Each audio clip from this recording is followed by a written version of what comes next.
Now, for more insights into Trump's recent announcement and, of course, the impact of the U.S. election on India, former Ambassador to the United States Arun Singh joins us live from New Delhi. Welcome, Ambassador Singh, and thanks for joining us on this broadcast. Now, my first question to you is about this recent statement from the U.S. President, where it seems that his administration has all but declared victory ahead of the projections and the final results, and they have, in fact, said that they will go to the U.S. Supreme Court and question the integrity of the election. Tell us more about this recent announcement from the President. The outcome of the election so far has essentially played out as many people had anticipated. The race is very close. Most of the results of different states as projected, because you have to keep in mind that none of these are official announcement of results, because official announcements take time and they are done by different states. Right. These are projections done by news agencies.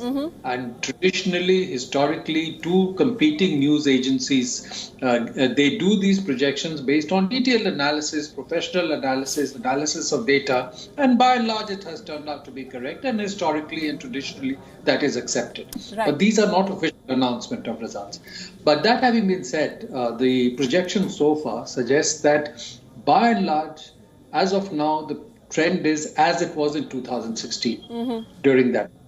And the only change that has happened so far is the indication that Arizona, that had voted for Trump in 2016, this time will go with Joe Biden. Right. So the crux now remains in what are described as the battleground states of Wisconsin, Michigan, and Pennsylvania. And traditionally, very often they used to vote Democratic, but then they had voted for Trump.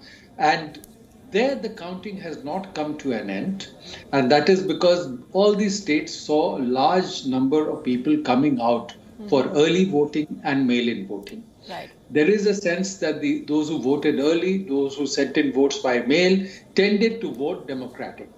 And those votes in some of these states, especially in Pennsylvania, are counted after the votes of those who vote on November 3 are counted. So those results would come in. And therefore, President Trump's strategy is to see if he can somehow freeze by some way or through legal challenges counting of votes so that the early voting votes and mailing voting votes are not counted, especially in Pennsylvania. And that gives him a path to victory.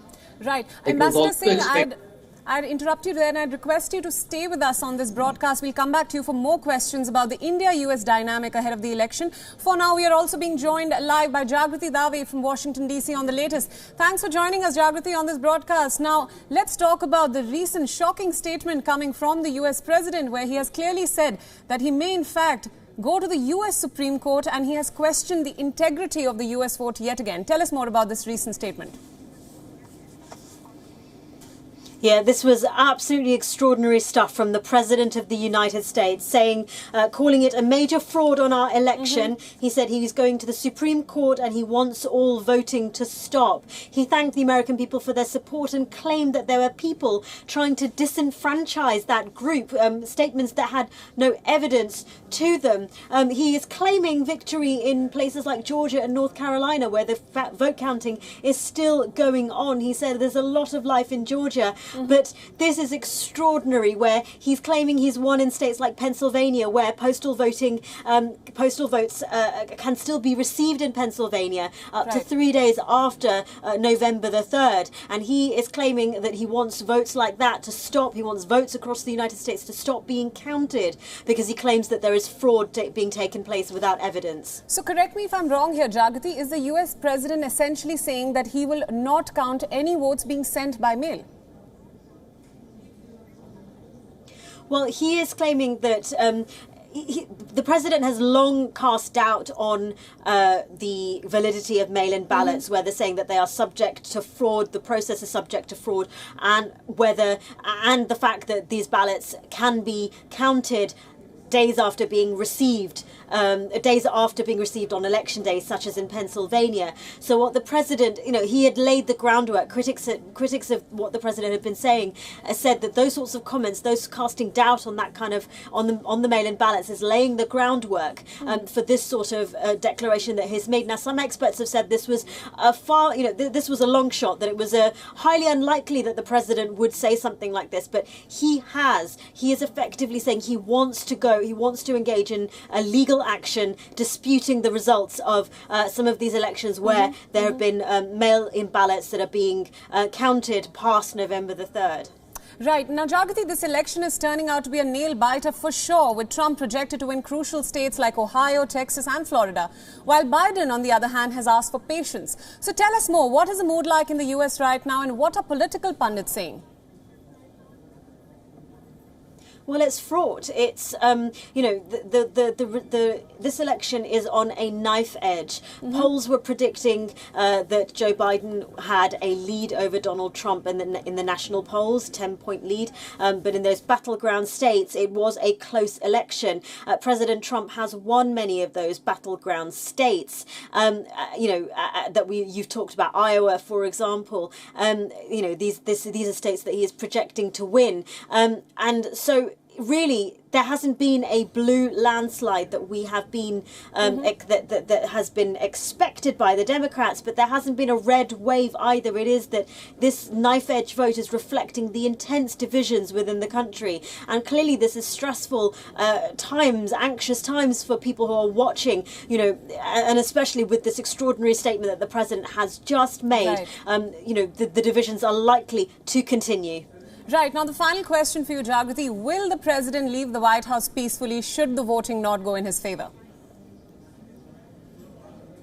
We can't say anything yet. We can't say anything about whether the vote will go in his favour or not. We can't say what the president is going to do. He has just said that he wants to go to the Supreme Court and he wants voting to stop. So, we are in unprecedented, we already were in unprecedented territory. That has gotten exponentially so in the last few moments after that statement from the president. So we are all, on the edge of our seats for a ride that is expected to take a couple of days if those votes, in states like Pennsylvania, Michigan, Wisconsin continue to be counted. The twists and turns are continuing in this election. Right. All right, Jagati, thank you so much for joining us on this broadcast, and thank you for all your insights. We'll be watching the results closely, of course. Now, Ambassador Singh is still with us. Thank you, Ambassador, for staying with us. I'd like to get in your inputs on the dynamic after the election. So let's get your predictions in first. Now, the US media says that Donald Trump has won crucial states like Florida, Ohio and Texas, while Biden, on the other hand, has asked voters to be patient and wait for the results. So what are your predictions? So I'm not surprised by what President Trump has done, because for a long time he has been preparing the ground for his strategy. Right. He has said repeatedly that there is a lot of fraud in mail-in voting and there is no basis for that. He has said repeatedly in the last few days that the election results should be known on the day of the election and should not have to wait for several more days. So his strategy has been clear, that he knew that with the kind of voting pattern that happens in the US, it cannot be ruled out that in certain states he may be in the lead up to a point of time and then lose the lead. Again, given the kind of personality Donald Trump is, he is unlikely to accept defeat if he loses. And one doesn't know what is going to be, because he has claimed that the rally at his inauguration was the best ever. His administration has been the best ever. The economy under him has done the best ever. So even if he loses, he'd like to be seen not as having lost fairly, but having had to leave because of any kind of a legal and court process. Right. Therefore, clearly, they will now take the matter to courts and hope to see if through the kind of judicial appointments he has done over the last few years, he can get the kind of decision that favors him. If that doesn't happen, and if the voting goes against him, and if he has to actually leave the White House, he will certainly say that he did not really lose, it was a different process, so that, he maintains his claims in a certain way. And I think I saw also what Vice President Biden had done. Given the current trends, where the voting has essentially held along 2016 lines. In the battleground states, the final results are awaited, but Trump is in lead at the moment. His message to his supporters essentially was, don't lose hope, just hang on, wait till the final results to come in.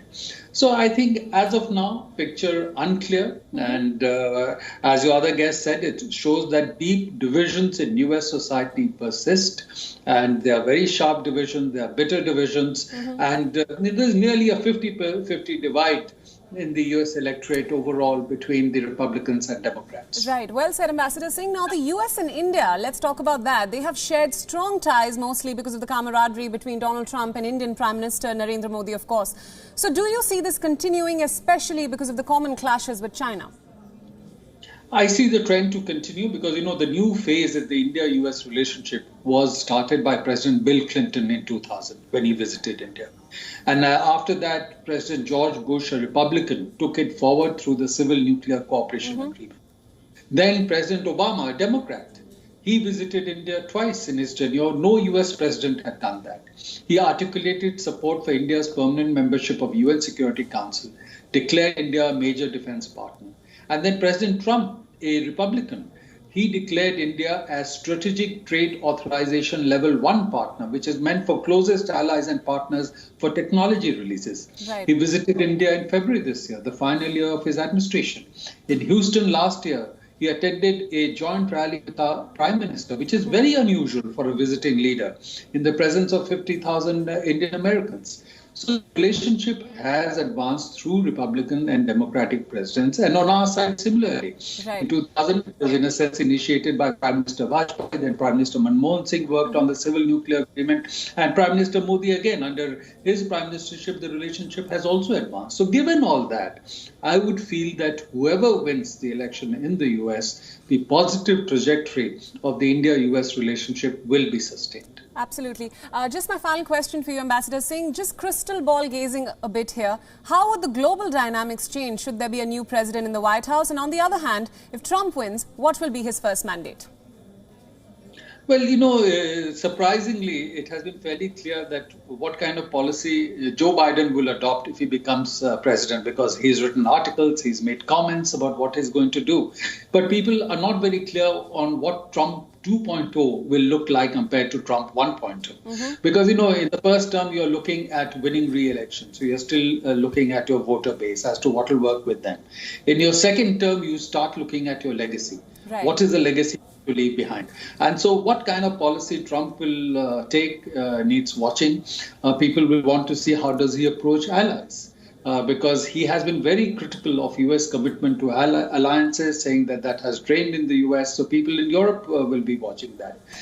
China will be watching closely because on China, Trump has taken a far clearer and far stronger set of actions, pushing back against predatory Chinese economic and trade practices and their stealing of intellectual property, and whatever China is trying to do in terms of changing norms of international behavior in the South China Sea and the Indo-Pacific. So there the Trump administration has been much more forward-leaning than others. So they will watch that. Russia will be watching because, President Trump has wanted to move positively with Russia, with President Putin, but he has not been able to.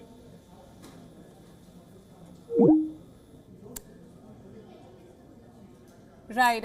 We've just lost connection with Ambassador Singh, but we'll try and get him back as soon as possible. For now, let's shift our focus to the recent development on Election Day in America. U.S. President Donald Trump seems to have claimed victory ahead of the polls.